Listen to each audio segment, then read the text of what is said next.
ॐ सरस्वती नमस्तुभ्यं वरदे कामरूपिणी विद्यारंभं करिष्यामि सिद्धिर्भवतु मे सदा।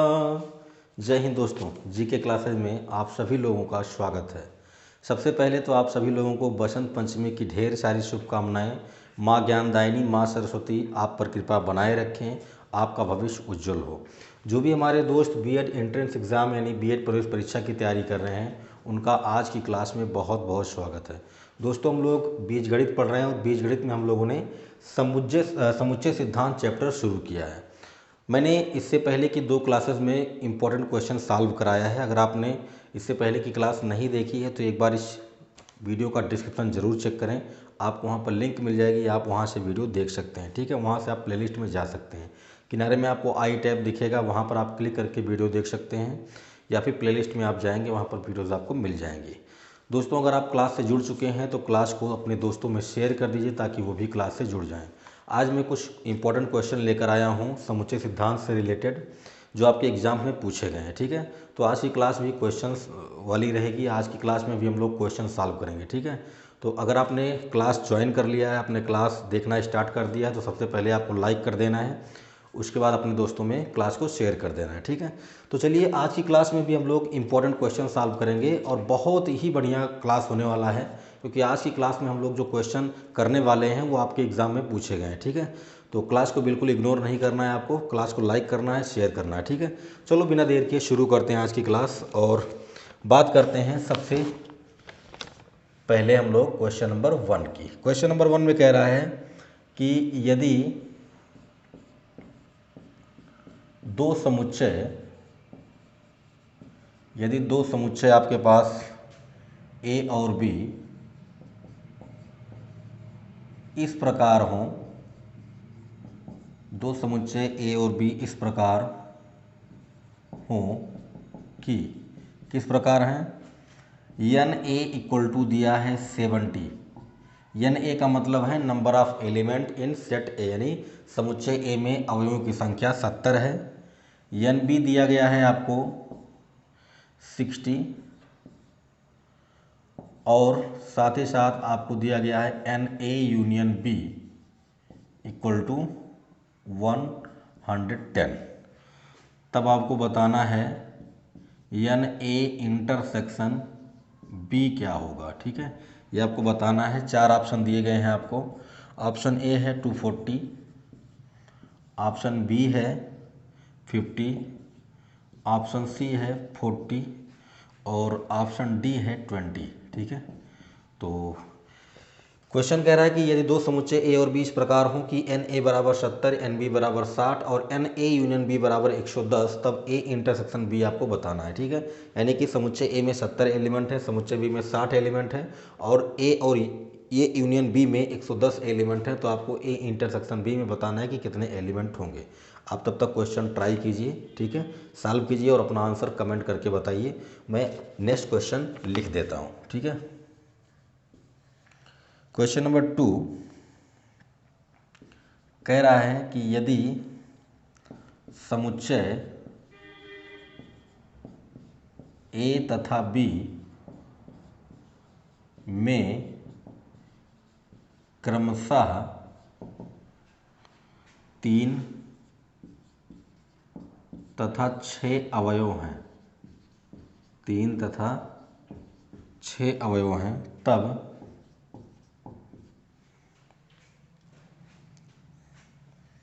ए यूनियन बी में कम से कम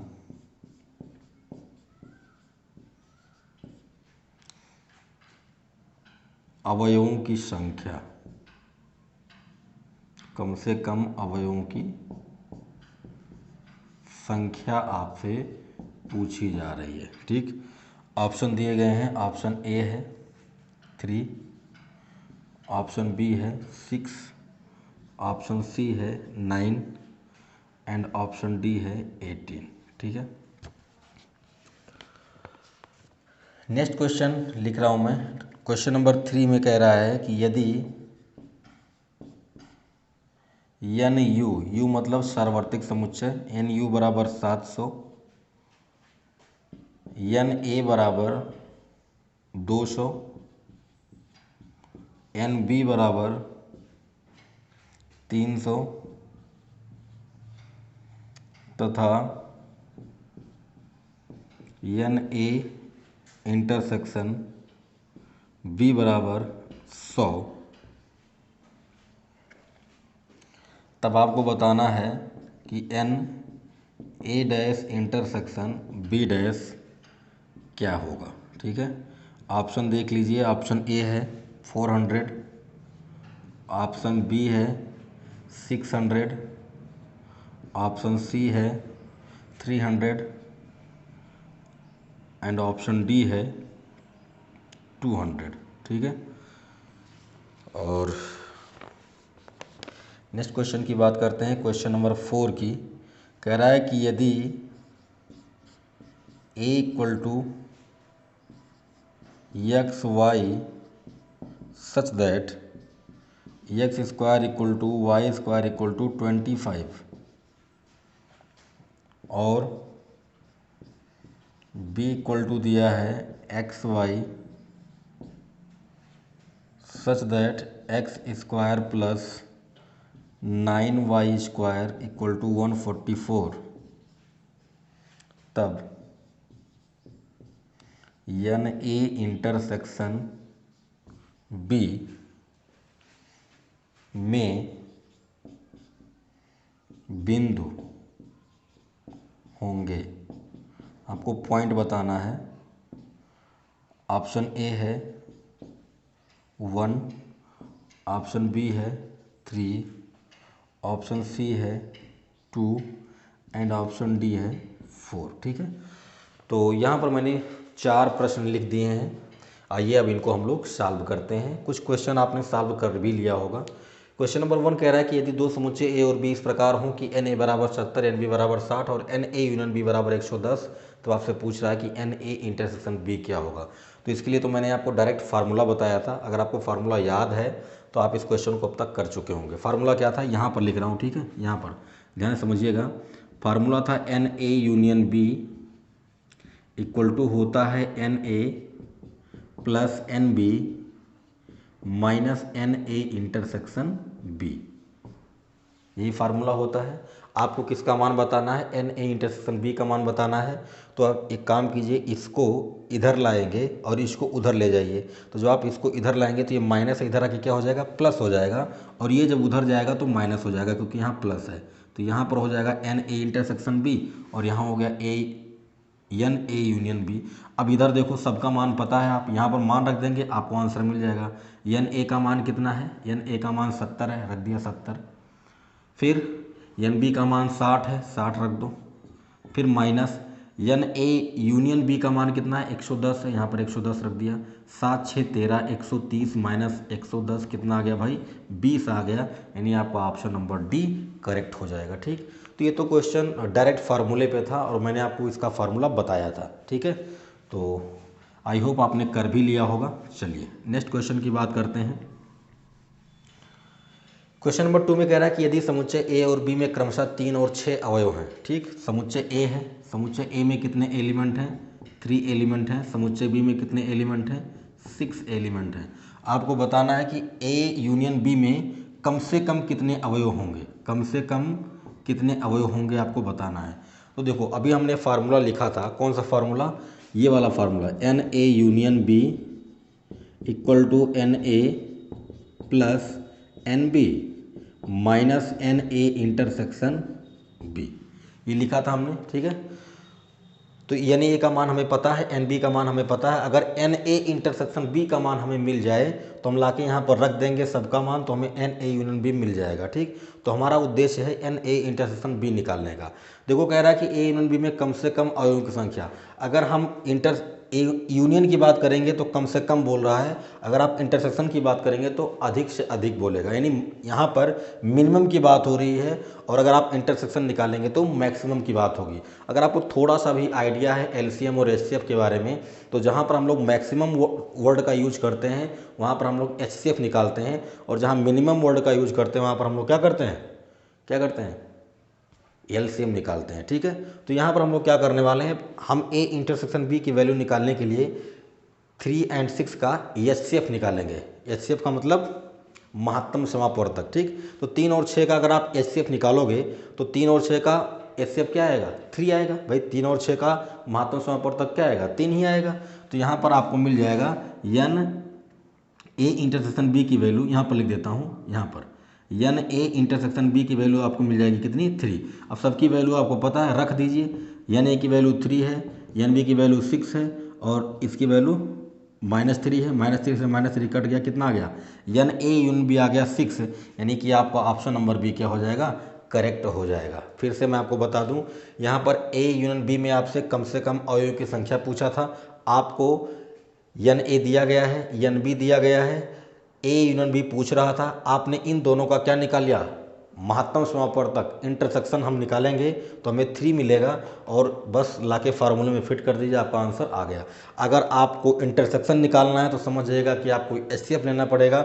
ठीक है, तो यहाँ पर हम लोगों ने इंटरसेक्शन निकालने के लिए इन दोनों का क्या किया, एचसीएफ ले लिया। ठीक है, तो ये डायरेक्ट फार्मूला है, इसका आप वेन डायग्राम से भी इस क्वेश्चन को कर सकते हैं। ठीक है, वो मैं आपको आगे बताऊंगा, अभी क्वेश्चन आने वाले हैं उसमें मैं आपको वेन डायग्राम से भी क्वेश्चन करके दिखाऊंगा। ठीक, तो आई होप आप समझ गए होंगे। इसका आंसर आपका आएगा कितना, 6 आएगा। ठीक है, चलिए आगे बढ़ते हैं।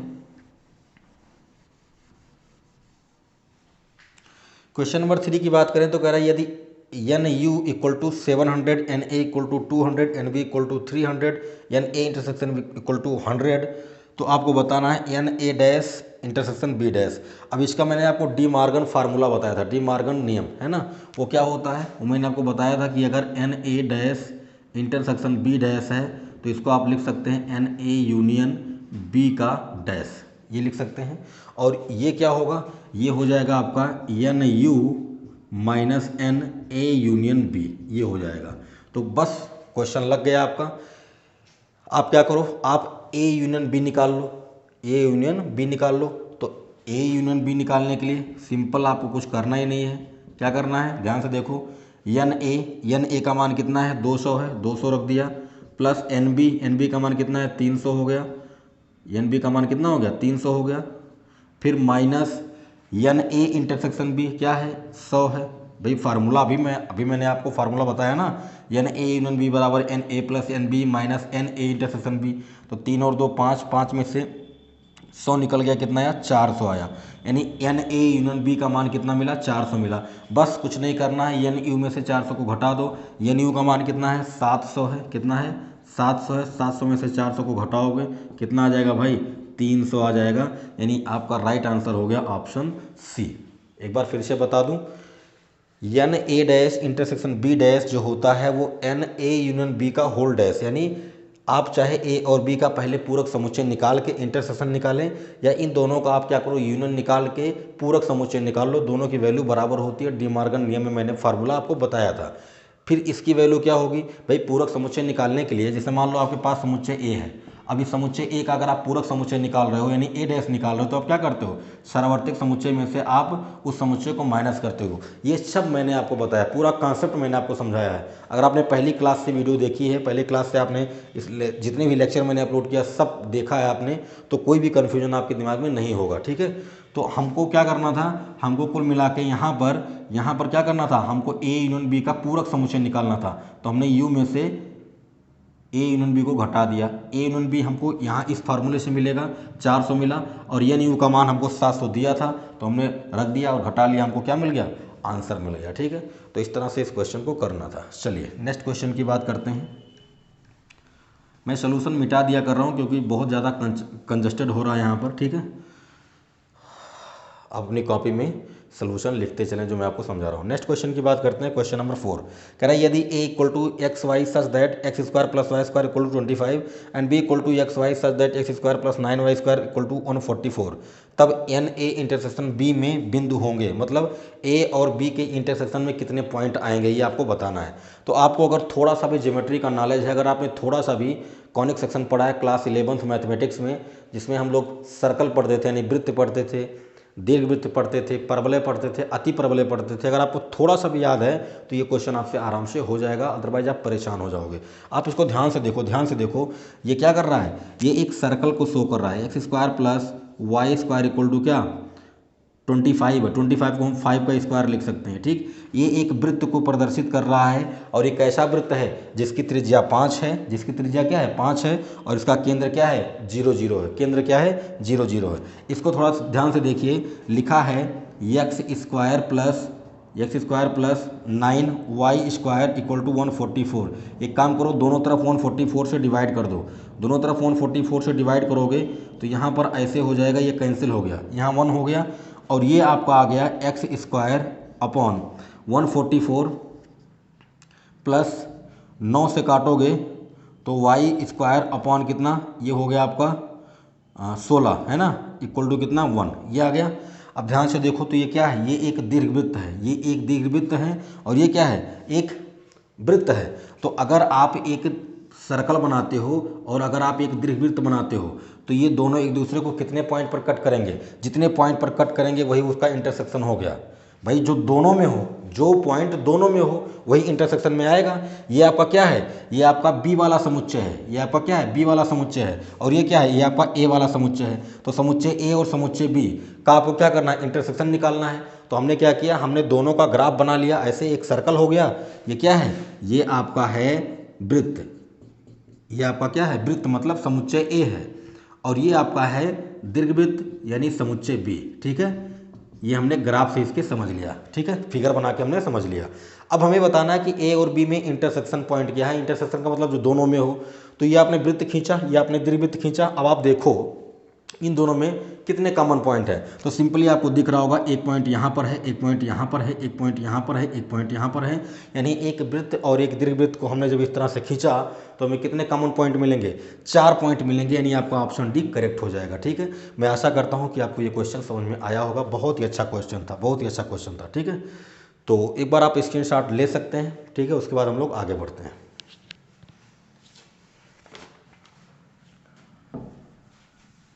आज जो मैंने क्वेश्चन लिया है वो सभी फार्मूले बेस्ड क्वेश्चन हैं और थोड़ा बहुत कॉन्सेप्ट भी लगेगा इसमें, ठीक है। बाकी तो सारा का सारा कॉन्सेप्ट मैंने आपको सिखा दिया है। कॉन्सेप्ट सिखाने में मैंने कोई कंजूसी नहीं की है, पूरा चैप्टर मैंने ढंग से पढ़ाया है आपको, ठीक है। सेट थ्योरी का कोई भी क्वेश्चन आपके एग्ज़ाम में जो पूछा गया है अब तक उठा के आप देख लीजिए, आपसे सॉल्व हो जाएगा, ठीक है। इस क्लास में आप बने रहिए, मैथ की सारी प्रॉब्लम आपकी दूर हो जाएगी। अभी तो मैं आपको हायर मैथमेटिक्स पढ़ा रहा हूँ, क्लास 11th-12th का जो मैथमेटिक्स है। इसके बाद हम लोग अपना जो जनरल एप्टीट्यूड का पेपर है जिसमें हम लोग प्रॉफिट लॉस है ना, percentage, simple interest, compound interest, ये जो हमें पढ़ना है ये भी हम आपको पढ़ाएंगे, ठीक है। तो अभी तो हम लोग क्लास 11th-12th की मैथ देख रहे हैं, ठीक है। चलिए नेक्स्ट क्वेश्चन की बात करते हैं। क्वेश्चन नंबर 5 थोड़ा सा लैंग्वेज इसका बहुत बड़ा है, ठीक है। मैं कुछ काट पीट के लिखता हूँ। कह रहा है कि एक नगर में 10,000 परिवार रहते हैं, ठीक है। एक नगर में 10,000 परिवार रहते हैं, ठीक है। कह रहा है कि 40% समाचार पत्र ए खरीदते हैं, ठीक है। 20% समाचार पत्र बी,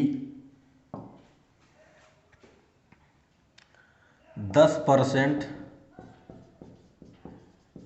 समाचार पत्र सी,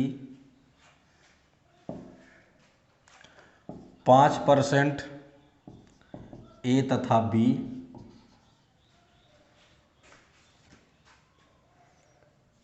3% बी तथा सी, 4% ए तथा सी और 2% तीनों प्रकार के समाचार पत्र खरीदते हैं, ठीक है। तब आपसे कह रहा है तब केवल ए प्रकार के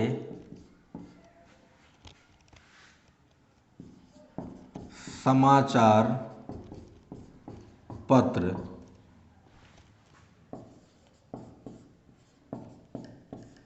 खरीदने वाले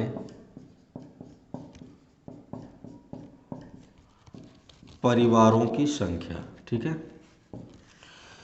ऑप्शन देखिएगा, फर्स्ट ऑप्शन है आपका 3100, सेकंड है ऑप्शन आपका 3300, 3300, तीसरा ऑप्शन है आपका 2900 और चौथा ऑप्शन है आपका 1400, ठीक है। चलिए इस क्वेश्चन को हम लोग पहले सॉल्व करते हैं, उसके बाद हम लोग आगे बढ़ेंगे, ठीक है। देखिए क्वेश्चन बहुत ही लेंदी है, लेकिन इस क्वेश्चन में कोई दम नहीं है, ठीक है। इस क्वेश्चन को हम लोग बाई फार्मूला भी कर सकते हैं, लेकिन फार्मूले से जब आप जाओगे तो थोड़ा ये लंबा हो जाएगा। इसको हम लोग वेन आरेख से करते हैं, ठीक है। वेन आरेख के बारे में मैंने आपको बताया था, ठीक है। अब क्वेश्चन को समझते हैं। क्वेश्चन क्या कह रहा है, एक नगर में कुल कितने परिवार रहते हैं, 10,000 परिवार रहते हैं, ठीक है। उसके बाद कह रहा है कि 40% समाचार पत्र एक खरीदते हैं, मतलब 3 प्रकार के न्यूज़पेपर हैं, ए, बी और सी, 3 प्रकार के न्यूज़पेपर हैं, अखबार हैं, उनको खरीदने वालों की संख्या बताई गई है। 40% लोग ए वाला खरीदते हैं, 20% लोग समाचार बी वाला खरीदते हैं, न्यूज़पेपर बी, 10% लोग समाचार पत्र सी खरीदते हैं, ठीक है। इसके बाद 5% ऐसे हैं जो ए और बी दोनों खरीदते हैं, 3% ऐसे हैं जो बी और सी दोनों खरीदते हैं, 4% ऐसे हैं जो ए और सी दोनों खरीदते हैं, 2% ऐसे हैं जो तीनों खरीदते हैं, ए बी सी तीनों खरीदते हैं। तो आपको बताना है कि तब केवल ए प्रकार के समाचार पत्र खरीदने वाले परिवारों की संख्या, मतलब पूरे नगर में ऐसे कितने लोग हैं जो केवल न्यूज़पेपर ए खरीदते हैं, ठीक है। ये आपको बताना है। अब आप चाहें तो ये परसेंटेज में दिया गया है, इसको आप कन्वर्ट करके संख्याओं में कन्वर्ट कर सकते हैं। ऐसे 40% लोग समाचार पत्र एक खरीदते हैं, तो अगर कुल 10,000 हैं तो 10,000 का 40% आप निकाल सकते हो। ऐसे मैं आपको सिर्फ बता रहा हूँ, आपकी इच्छा है तो आप कर सकते हैं, अदरवाइज ऐसा करने की ज़रूरत नहीं है। 10,000 का 40% निकाल लूँ तो 10,000 का 40% निकालने के लिए आप क्या करोगे, 40/100 कर दोगे, ठीक है। एक जीरो से ये कट गया, एक जीरो से ये कट गया, 4 से गुणा कर दोगे तो टोटल कितना आ गया, 4,000। कितना आ गया भाई, 4,000। तो मतलब 10,000 में से 4,000 लोग ऐसे हैं जो क्या करते हैं, समाचार पत्र एक खरीदते हैं, ठीक है। आप ऐसे 20% इसका निकाल सकते हो, फिर 10% इसका निकाल सकते हो, फिर 5% निकालोगे, ठीक है। ऐसे फिर 3% निकालोगे। आप चाहें तो आप इसको संख्याओं में कन्वर्ट कर सकते हैं, अदरवाइज आप इसको परसेंटेज में ही रहने दीजिए। लास्ट में हम लोग क्या करेंगे, परसेंटेज को हम लोग संख्या में कन्वर्ट कर लेंगे, ठीक है। तो इसको अभी हम लोग नहीं करेंगे। अब देखिए करना कैसे है आपको, 3 प्रकार के समाचार पत्र हैं, तो 3 प्रकार के समाचार पत्रों को आप ऐसे बनाएंगे जैसे मैं बना रहा हूँ, ऐसे, ठीक है। ये आपका न्यूज़पेपर ए हो गया, ये आपका न्यूज़पेपर बी हो गया, ये आपका न्यूज़पेपर सी हो गया, ठीक है। ध्यान से समझिएगा, एक ही क्वेश्चन समझने के लिए है, ठीक। वेन आरेख कितना इंपॉर्टेंट है, कितना आसान कर देता है क्वेश्चन को। इस क्वेश्चन को सॉल्व करने के बाद आपको आइडिया लग जाएगा। देखिए सबसे पहले आपको ये देखना है, ये आपने जो बनाया ना, यहाँ पर ये जो पोर्शन है, ये वाला जो पोर्शन है, यहाँ से यहाँ तक ये वाला जो पोर्शन है, ये पूरा ए और बी का इंटरसेक्शन पॉइंट है, यानी ए और बी का जो कॉमन पॉइंट होगा वो इस पूरे में रहेगा। ऐसे ही ये जो है, ये पोर्शन जो आपका है, यहाँ पर देख सकते हैं आप, ये पोर्शन जो आपका है, ये वाला, यहाँ से ये वाला, ये आपका ए और सी का इंटरसेक्शन है। और ऐसे ही ये वाला जो पोर्शन है, ये वाला जो पोर्शन है वो बी और सी का है। और ये जो बीच में पोर्शन है, ये वाला जो पोर्शन है वो तीनों में है। ये वाला जो पोर्शन है वो ए में भी है, बी में भी है और सी में भी है, ठीक है। अब समझो क्वेश्चन को हम लोग शुरू कहाँ से करेंगे, शुरू करेंगे पीछे से, एकदम पीछे से आपको शुरू करना है। पीछे से मतलब यहाँ से 2% तीनों प्रकार के समाचार पत्रों को खरीदते हैं। 2% लोग ऐसे हैं जो तीनों खरीदते हैं, ए वाला भी खरीदते हैं, बी वाला भी खरीदते हैं, सी वाला भी खरीदते हैं। तो जो तीनों में कॉमन होगा वो कौन सा होगा, यही तो होगा 2%, यही तो होगा तीनों में। इसके बाद आ जाओ आगे, कह रहा है कि 4% ए और सी, 4% लोग ऐसे हैं जो ए वाला भी खरीदते हैं और सी वाला भी खरीदते हैं। तो ए वाला ये हो गया, सी वाला ये हो गया। 4% ऐसे हैं जो दोनों खरीदते हैं, यानी ये पूरा पोर्शन जो है आपका, ये पूरा पोर्शन वो 4% होना चाहिए।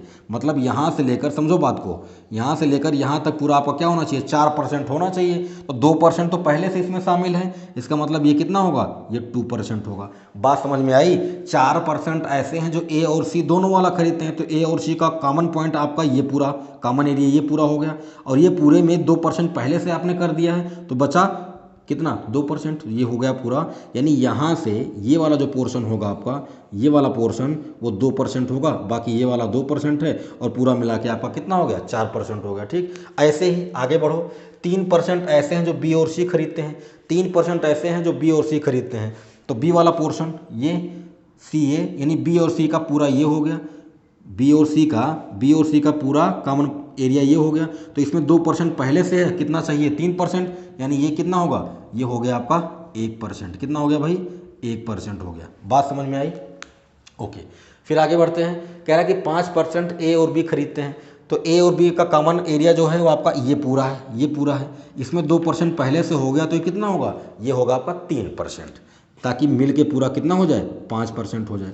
बात समझ में आई। एक बार फिर से समझा देता हूँ। मैंने कहा था क्वेश्चन को पीछे से शुरू करेंगे, जो तीनों में कॉमन होगा उसको पहले लिख लो, 2% लिख लिया। उसके बाद क्या था, 4% ए और सी में थे, तो ये पूरा आपका 4% होना चाहिए। इसमें 2% पहले से हो गया, तो इसको हमने क्या किया, 2% लिख दिया। पूरे को आप जोड़ोगे तो आपको 4% मिल जाएगा।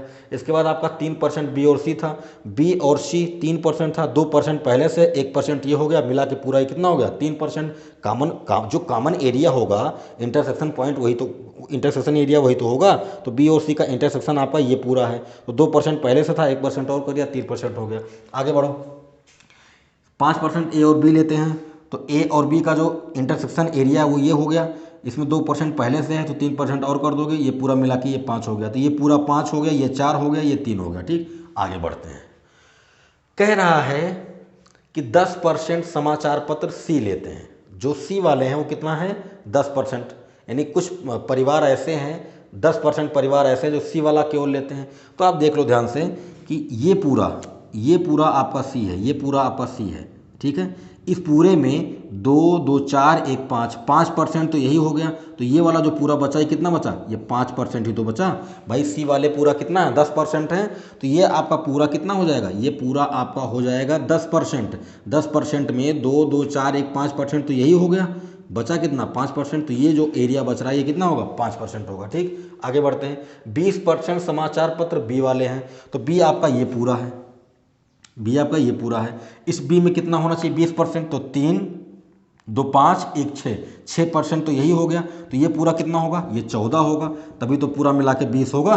ठीक है, नेक्स्ट, ये आपका 40% समाचार पत्र ए खरीदते हैं। तो ये आपका पूरा ए है। ठीक है, ये कितना है, 40%। तो देखो 3, 2, 5 और 2 कितना, 7% तो यही हो गया। तो ये बचा कितना, ये 33% बचा। कितना बचा, 33%। ठीक है, बात समझ में आई। ये हमको जो डेटा दिया गया था उससे हमने ये मामला फिट कर लिया। अब देखो, कह रहा है कि केवल ए प्रकार के समाचार पत्र खरीदने वालों की संख्या, केवल ए में केवल ए होना चाहिए, उसके अलावा और कोई नहीं होना चाहिए। अगर आपने इस पूरे की बात कर ली, तो इसमें बी वाला भी आएगा, सी वाला भी आएगा। ठीक, हमें केवल ए की बात करनी है, तो केवल ए में आपका ये पोर्शन केवल आएगा, केवल ये आएगा, ये केवल ए।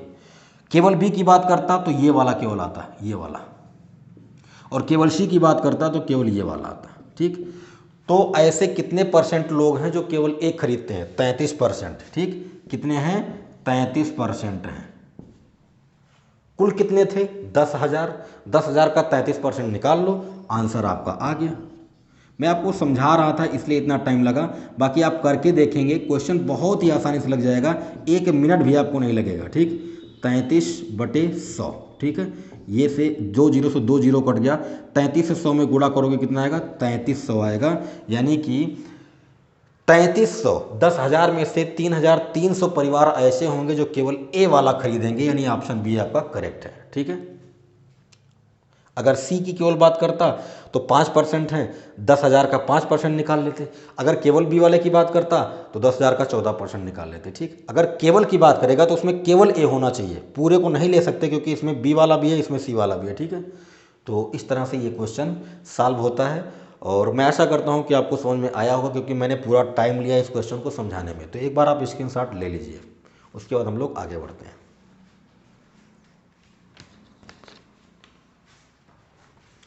चलिए जी,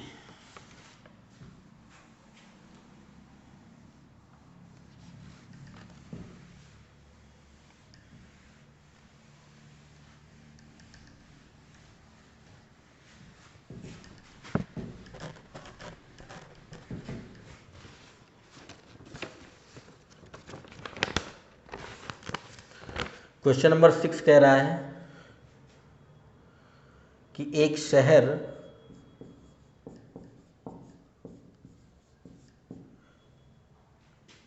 की 20% आबादी यानी जनसंख्या, 20% आबादी कार तथा 50% आबादी बस और 10% दोनों से यात्रा करती है, तब कार या बस से यात्रा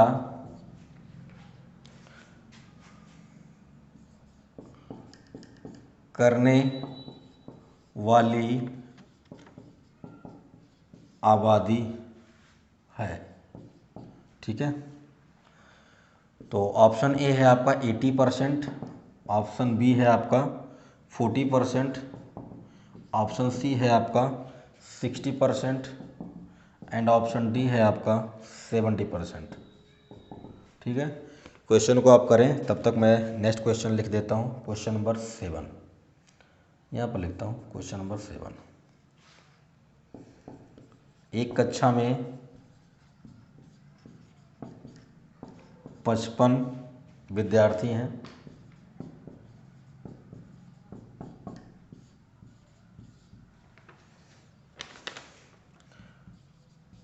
जिनमें 23 गणित,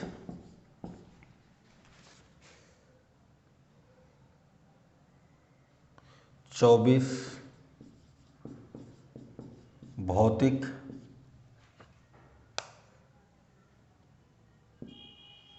19 रसायन, 12 गणित तथा भौतिक,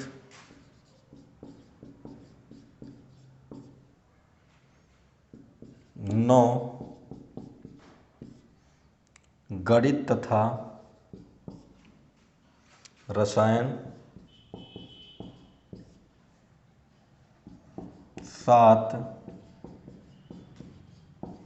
भौतिक तथा रसायन और 4 तीनों विषय पढ़ते हैं।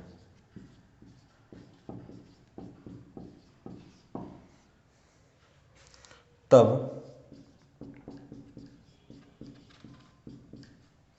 कितने विद्यार्थी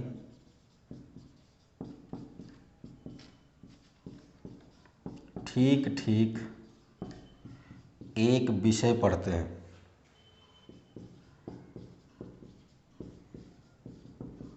एक विषय पढ़ते हैं। ऑप्शन है 6, 9,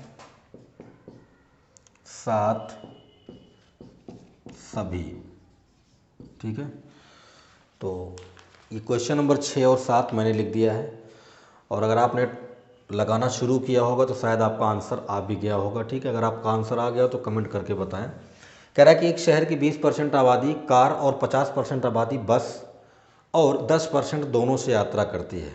ठीक है, तब कार या बस से यात्रा करने वाली आबादी बताइए। ठीक है, तो बहुत ही सिंपल है। ठीक, इसको हम लोग वेन आरेख से भी कर सकते हैं और फार्मूले से भी कर सकते हैं।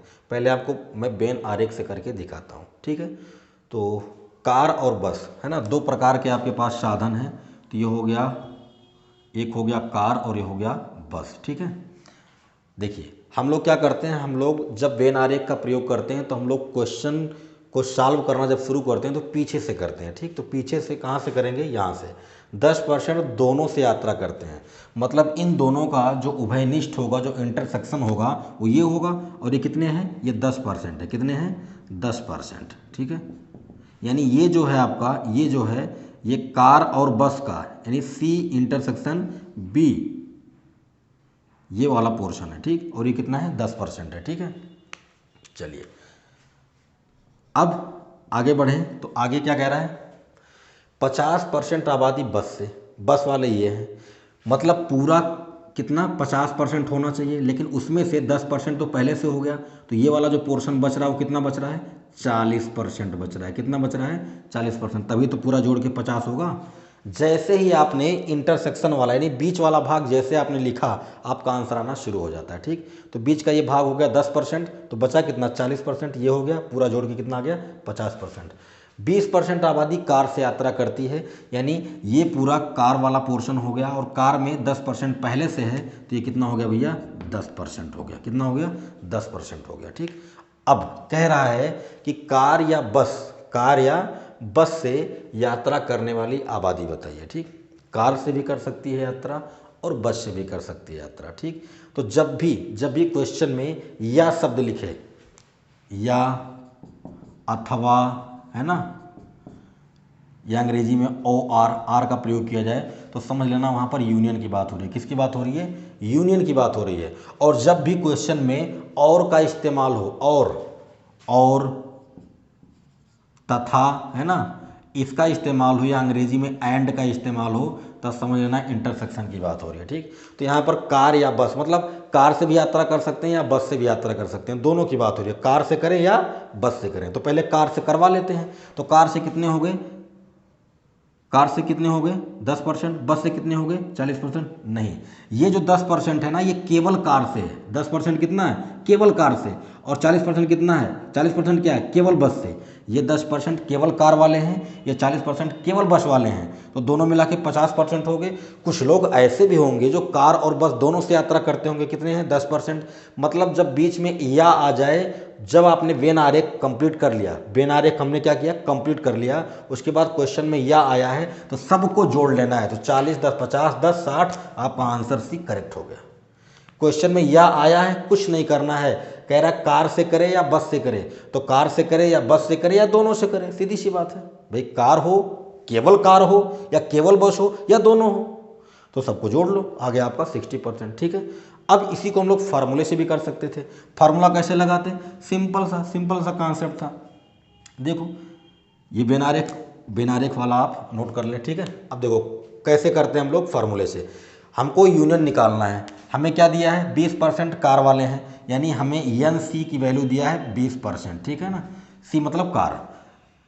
50% हैं बस वाले, यानी एन बी माने बस, बस कितना दिया है, 50%। आप चाहें तो फार्मूले से भी कर सकते हैं, वो मैं आपको दिखा रहा हूँ। ठीक है, 10% दोनों से हैं, यानी सी और बी का जो इंटरसेक्शन है वो कितना है, 10% है। आपको निकालना क्या है, एन सी यूनियन बी निकालना है, तो आप निकाल लो भैया, बहुत सिंपल है, फार्मूला लगा दो। यहाँ पर लगा देता हूँ, एन सी यूनियन बी बराबर क्या, एन सी प्लस में एन बी माइनस में एन सी इंटरसेक्शन बी।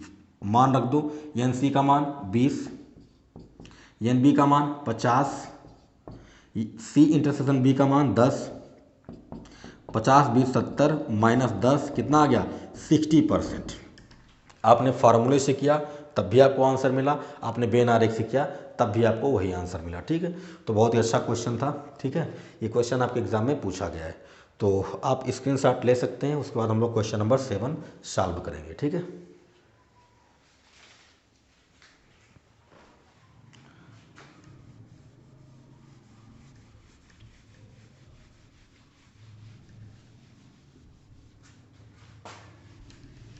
चलिए सातवें प्रश्न की बात करते हैं। सातवें प्रश्न में कह रहा है कि एक कक्षा में कुल 55 विद्यार्थी हैं, जिनमें 23 गणित, 24 भौतिक, 19 रसायन विज्ञान पढ़ते हैं। 3 विषय पढ़ना है उन्हें, कुल 55 है। 12 गणित और भौतिक पढ़ते हैं, 9 गणित और रसायन पढ़ते हैं, 7 भौतिक और रसायन पढ़ते हैं और 4 तीनों विषय पढ़ते हैं। तो आपको बताना है तब कितने विद्यार्थी ठीक ठीक एक विषय पढ़ते हैं। एक विषय की बात हो रही है तो चाहे गणित की बात हो जाए, चाहे भौतिक रसायन की बात हो जाए, ठीक है। तो एक विषय की ठीक ठीक मतलब एग्जैक्टली वन सब्जेक्ट, ठीक है। तो देखो कैसे करेंगे, हम बेन आरेख से करने चल रहे हैं। 3 सब्जेक्ट आपके पास हैं, गणित है, भौतिक है और रसायन है, यानी हम लोग ऐसे बनाएंगे बेन आरेख, ठीक है। ये हो गया आपका मैथ, ठीक है, ये हो गया आपका फिजिक्स और ये हो गया आपका केमिस्ट्री, ठीक है। हमने कहा था कि जब हम बेन आरेख के क्वेश्चन सॉल्व करते हैं तो पीछे से सॉल्व करते हैं। तो पीछे से सॉल्व करते हैं, देखो 4 बच्चे ऐसे हैं जो तीनों पढ़ते हैं, तो इन तीनों का जो इंटरसेक्शन होगा वो कौन सा होगा, ये वाला एरिया होगा, मतलब ये 4 लोग हैं, ठीक है। जो तीनों का कॉमन हो, जो तीनों का उभयनिष्ठ हो, वो ये होगा। तो 4 बच्चे ऐसे हैं जो तीनों विषय पढ़ते हैं, तो ये हो गया तीनों विषय। इसके बाद आगे बढ़ें, कह रहा है 7 लोग ऐसे हैं जो भौतिक और रसायन पढ़ते हैं। भौतिक हो गया, रसायन हो गया, यानी ये पूरा पोर्शन 7 होना चाहिए। तो 4 पहले से है, ये कितना हो गया, ये 3 हो गया, ठीक, तभी तो पूरा जोड़ के 7 होगा। चलो आगे बढ़ो। 9 गणित और रसायन पढ़ते हैं। गणित और रसायन ये है, ये पूरा 9 होना चाहिए। 4 पहले से है, ये कितना हो गया, 5 हो गया, तो पूरा मिला के 9 हो गया, ठीक है। उसके बाद और आगे बढ़ते हैं। 12 गणित और भौतिक पढ़ते हैं, तो ये पूरा पोर्शन गणित और भौतिक वाला है, तो 4 पहले से है, होना चाहिए 12, तो ये हो गया 8, ठीक है। ये हमने सब यहाँ पर फिट कर दिया। अब हमको यहाँ यहाँ और यहाँ लिखना है। तो देखो हम पीछे से करते हुए आ रहे हैं, हम यहाँ तक पहुँच गए हैं। अब यहाँ पर देखो 19 बच्चे ऐसे हैं जो रसायन पढ़ते हैं, तो रसायन वाले बच्चे ये पूरा हो गए, पूरा। देखो रसायन पढ़ते हैं और केवल रसायन पढ़ते हैं, 2 बातें हो जाती हैं। अगर रसायन हमने कहा कि एक बच्चा है जो रसायन विज्ञान पढ़ता है, तो इसका मतलब कतई नहीं होगा कि केवल रसायन विज्ञान पढ़ता है। रसायन विज्ञान के साथ वो और भी विषय पढ़ता होगा, ठीक। और जैसे मैंने कहा कि केवल रसायन पढ़ता है, तो केवल रसायन पढ़ता है, उसके अलावा कोई विषय नहीं पढ़ता है। तो यहाँ पर बात की जा रही है 19 बच्चे हैं जो रसायन पढ़ते हैं। तो 19 बच्चे जो रसायन पढ़ते हैं ना, वो पूरे की बात हो रही है, इसमें केवल शब्द नहीं लगा है, पूरे है ना। तो 19 बच्चे हैं जो रसायन पढ़ते हैं, यानी ये पूरा 19 होना चाहिए। तो 5 4 9 और 3 12, ये तो पूरा 12 हो गया। 19 चाहिए, तो ये कितना होगा, 7 होगा। भाई टोटल जोड़ के कितना आना चाहिए, 19 आना चाहिए। तो 5 4 9 3 12 यही हो गया, तो 12 7 19, ठीक है। बात समझ में आ रही है। आगे बढ़े तो 24 बच्चे ऐसे हैं जो भौतिक पढ़ते हैं, ठीक। तो ये पूरा आपका भौतिक हो गया। तो 8 4 12 और 3 15, 15 तो यही हो गए। चाहिए कितना, 24 चाहिए। कितना चाहिए, 24 चाहिए। तो अगर ये पूरा 8 4 12 3 15 यही हो गया और पूरा 24 चाहिए, तो यहाँ कितना होगा, 9 होगा। भाई तभी तो टोटल जोड़ के 24 आएगा। अब 23 बच्चे ऐसे हैं जो गणित पढ़ते हैं। तो देखो भाई 8 4 12 5 17, 17 यही हो गया, तो बचा कितना, 6, ये हो गया 17 6 23। ये हमने पूरा भर लिया। अब हम अपने क्वेश्चन का आंसर देंगे। कह रहा है कि तब कितने विद्यार्थी ठीक ठीक एक विषय पढ़ते हैं। अगर हमसे ये पूछा गया कि बताइए कि कितने बच्चे ऐसे हैं जो ठीक ठीक एक विषय पढ़ते हैं, तो ठीक ठीक एक विषय पढ़ने वाले में देखो गणित भी है, भौतिक विज्ञान भी है, रसायन विज्ञान भी है। एक विषय एग्जैक्टली वन सब्जेक्ट की बात की जाएगी, तो अगर मैं गणित की बात करूंगा तो 6 बच्चे ऐसे होंगे जो केवल गणित पढ़ेंगे, 7 बच्चे ऐसे होंगे जो केवल रसायन विज्ञान पढ़ेंगे, और 9 बच्चे ऐसे होंगे जो केवल भौतिक विज्ञान पढ़ेंगे। बात समझ में आ रही है। लेकिन यहाँ पर किसी सब्जेक्ट को मेंशन नहीं किया गया, किसी सब्जेक्ट के बारे में नहीं कहा गया है। सिर्फ हमसे ये पूछा गया कि कितने विद्यार्थी ठीक ठीक एक विषय पढ़ेंगे। तो 7 बच्चे ऐसे होंगे जो एक विषय पढ़ेंगे, 6 बच्चे ऐसे होंगे जो एक विषय पढ़ेंगे, और 9 बच्चे ऐसे होंगे जो केवल एक विषय पढ़ेंगे। यानी गणित भी, रसायन भी और भौतिक भी। गणित में केवल 6 बच्चे होंगे जो केवल एक विषय पढ़ेंगे, रसायन विज्ञान में 7 बच्चे होंगे जो ठीक ठीक एक ही विषय पढ़ेंगे, और भौतिक विज्ञान में 9 बच्चे होंगे जो केवल एक ही विषय पढ़ेंगे, यानी ठीक ठीक एक ही विषय पढ़ेंगे। हमसे यहाँ पर सब्जेक्ट के बारे में कोई नॉलेज नहीं दी गई है, कुछ भी मेंशन नहीं किया गया है। तो हमारा आंसर 6 भी होगा, 7 भी होगा और 9 भी होगा, क्योंकि ठीक ठीक अगर बच्चों की संख्या की बात की जाए तो 6 बच्चे, 7 बच्चे और 9 बच्चे, यानी ये ऐसे बच्चे हैं जो केवल एक विषय पढ़ रहे हैं, यानी ठीक ठीक एक विषय पढ़ रहे हैं। तो यहाँ पर आप आंसर में देखेंगे 6 भी है, 9 भी है और 7 भी है, और यहाँ पर सभी भी है। तो हमारा आंसर होगा सभी, ठीक है। अब इसी क्वेश्चन में इसी क्वेश्चन में ऐसा कहा दिया जाए कि बताइए कितने बच्चे ऐसे होंगे जो केवल रसायन विज्ञान पढ़ेंगे, केवल रसायन विज्ञान। तो जैसे कहा जाता केवल रसायन विज्ञान, आपका आंसर होता 7। कहा जाता केवल गणित तो आपका आंसर होता 6। कहा जाता केवल भौतिक तो आपका आंसर होता 9। बात समझ में आ रही है? तो बहुत ही अच्छा क्वेश्चन था। और देखो ऐसे क्वेश्चन को हम लोग वेन आरेख से कितनी आसानी से कर पा रहे हैं। कुछ भी लिखने की ज़रूरत नहीं है यार, हमें सही आंसर देना है, हमें सही आंसर देना है, और इससे बेस्ट तरीका नहीं हो सकता सही आंसर देने का। ठीक है, चलिए आगे बढ़ते हैं।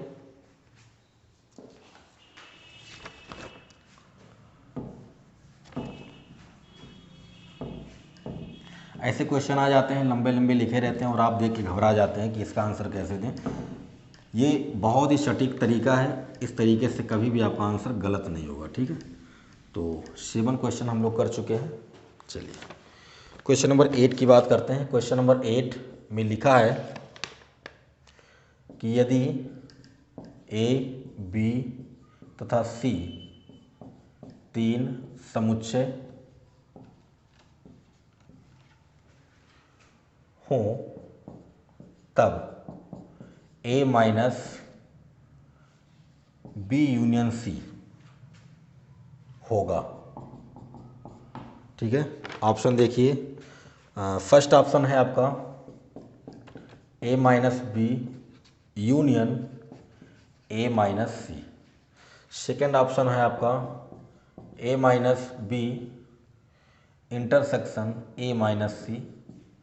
एंड सी ऑप्शन है आपका A minus B union C. And D option है नन ऑफ दीज, यानी इनमें से कोई नहीं। ठीक है, तो सोचिए, क्वेश्चन को करिए। क्वेश्चन नंबर 9 है आपका, यदि ए बराबर यक्स सच दैट एक्स 3 का गुणज है, 3 का गुणज है, B x such that x 5 का गुणज है,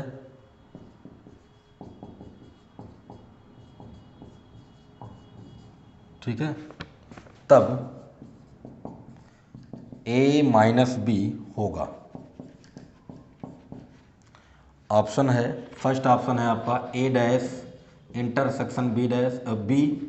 सेकंड ऑप्शन है आपका A intersection B dash. Third option है आपका A dash intersection B dash.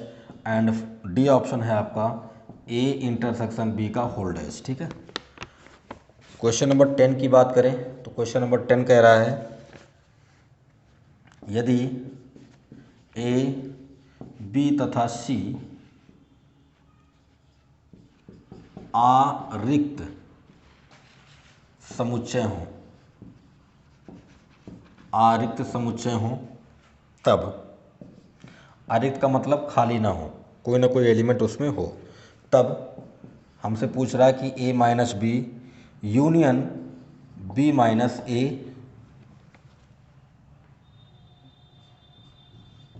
किसके बराबर होगा। ठीक है, ऑप्शन है A equal to A union B minus B. Option B है A minus A intersection B. Option C है A union B minus A intersection B. And option D है A intersection B union A union B. ठीक है, चलिए ये मैंने question number 8, 9, 10 लिख दिया है। अगर आपने सॉल्व करना शुरू कर दिया होगा तो हो सकता है कि आपका आंसर आ भी गया हो। अगर आपका आंसर आया तो आप कमेंट के माध्यम से बता सकते हैं। क्वेश्चन नंबर 8 में कह रहा है कि यदि ए बी सी 3 समुच्चय हों तब ए माइनस बी यूनियन सी का मान क्या होगा। ये मैंने डायरेक्ट फार्मूला बताया था।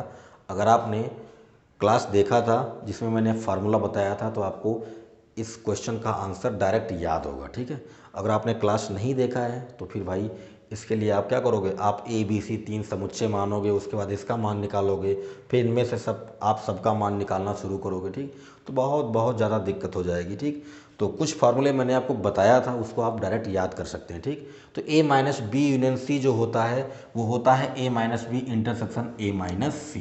क्या होता है? A minus B intersection A minus सी।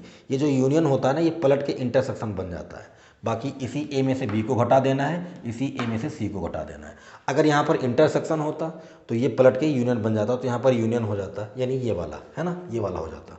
अगर यहाँ पर इंटरसेक्शन दे दे तो हमारा फार्मूला बनेगा A minus B union A minus C, A minus B union A minus C. ठीक, अगर यहाँ इंटरसेक्शन होगा तो यहाँ पर यूनियन होगा, यहाँ पर यूनियन होगा तो यहाँ पर इंटरसेक्शन होगा। ठीक, तो इसमें देखो आंसर मारो। ठीक, ये ऐसा क्वेश्चन था कि अगर आपको याद है तुरंत आप आंसर मारोगे, अदरवाइज आप परेशान रहोगे। ठीक, नेक्स्ट क्वेश्चन की बात करें। कह रहा है यदि ए बराबर एक्स सच दैट एक्स 3 का गुणज है, B equal to X such that x 5 का गुणज है, तब ए माइनस बी होगा। ठीक, इसका भी मैंने आपको डायरेक्ट फार्मूला बताया था। ठीक, ये तो सिर्फ आपको कंफ्यूज करने के लिए दिया भैया, और कुछ नहीं दिया है।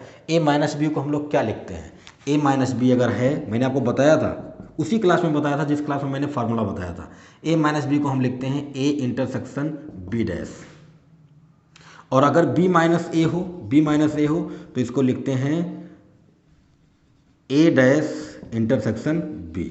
यानी अगर ए माइनस बी है तो बी पर डैश लगाओगे इंटरसेक्शन के साथ, और अगर बी माइनस ए है तो आप ए पर डैश लगाओगे इंटरसेक्शन के साथ।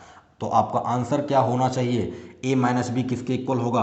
ए इंटरसेक्शन बी डैश के, यानी ऑप्शन बी आपका करेक्ट है, कुछ भी नहीं करना है। ठीक, इसको हम लोग क्या पढ़ते हैं? ए नॉट बी पढ़ते हैं। क्या पढ़ते हैं? ए नॉट बी, या ए इंटरसेक्शन बी डैश को भी हम लोग क्या पढ़ते हैं? ए नॉट बी डैश। ठीक, तो इस तरह से आप इसको पढ़ सकते हैं। तो इस क्वेश्चन का आप direct answer A minus B को क्या लिखेंगे? A intersection B dash. अगर बी माइनस ए होता तो ए डैश इंटरसेक्शन बी हो जाता। ठीक है, ये मैंने आपको बता दिया। और आप वैसे चाहते हैं इस क्वेश्चन को सॉल्व करना तो भैया आप सॉल्व कर सकते हो। 3 का गुणज की बात कर रहे हैं तो 3 का पहाड़ा लिख दो, 3 6 9 ऐसे लिखोगे, और 5 का गुणज है तो 5 का पहाड़ा लिख दो।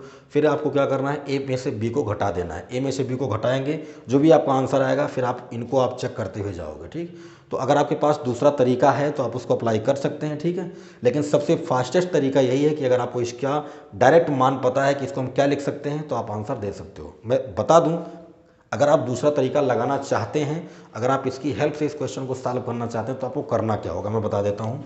समुच्चय ए आपका है, इस समुच्चय को आप लिखोगे क्या? 3 का गुणज है तो इसमें एलिमेंट आएंगे 3 दूना 6, 3 तिया 9, 3 चौक 12, 3 बजे 15, 3 चौक 18, 3 सत्ते 21, 3 बटे 24, 3 27, 3 दहन 30, ऐसे जाएगा। ठीक है, ऐसे जाएगा।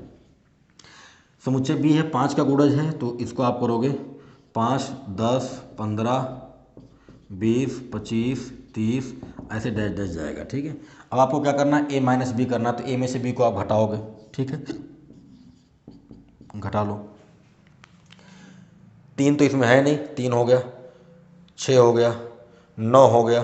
भाई ए में से बी को घटा रहे हो ना, तो 3 हो गया, 6 हो गया, 9 हो गया, 12 हो गया, 15 इसमें है तो 15 कट जाएगा, 18 हो गया। ठीक है, फिर ऐसे 21 कट जाएगा, सॉरी 21 होगा। ठीक है, 21 होगा, 24 भी होगा, 27 भी होगा, 30 कट जाएगा। ठीक, तो ए में से बी को घटा रहे हो तो आप ऐसे इसको लिखते जाओगे। ये आ गया ए माइनस बी का मान। अब आपको क्या करना है? अब आपको एक एक अपना ऑप्शन उठाना और सब कुछ चेक करते हुए चलना है। पहले आप ए डैश निकालोगे, फिर इंटरसेक्शन करोगे बी के साथ। ठीक, तो ये सब बहुत लेंदी हो जाएगा। सबसे बेस्ट तरीका ये है कि मैंने आपको बताया था कि ए माइनस बी हो तो उसको लिखते हैं ए इंटरसेक्शन बी डैश, और अगर बी माइनस ए हो तो उसको लिखते हैं ए डैश इंटरसेक्शन बी। सब बताया था कि क्यों लिखते हैं, कैसे लिखते हैं। आपने अगर उस क्लास को देखा है तो आपको याद होगा। ठीक है, चलो भाई, तो इसको मैं हटा देता हूँ, मैंने आंसर तो बता ही दिया। क्वेश्चन नंबर 10 की बात करते हैं।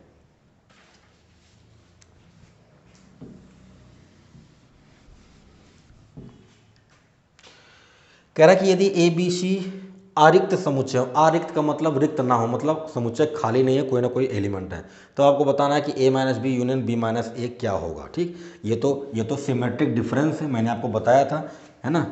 ए minus B union B minus A को हम क्या लिखते हैं? इसको या तो इन सर्कल प्लस करके ऐसे लिखते हैं, या इसको कैसे लिखते थे? ऐसे ट्रायंगल बना के लिखते थे। ठीक, तो ये तो सिमेट्रिक डिफरेंस था। ठीक, अब इसकी वैल्यू हमसे पूछी जा रही है कि इसकी वैल्यू क्या होगी। तो समझो बात को, मैं अगर वेन डायग्राम बनाऊं ए और बी का, ठीक है, मैंने इसका वेन आरेख भी बना के आपको दिखाया था। ठीक, ये हो गया आपका सेट ए, ये हो गया आपका सेट बी। ठीक, ये ए और बी का इंटरसेक्शन पॉइंट है ना। ये आपका जो पोर्शन होता है, ये पोर्शन होता है, ये होता है आपका ए माइनस बी। क्या होता है?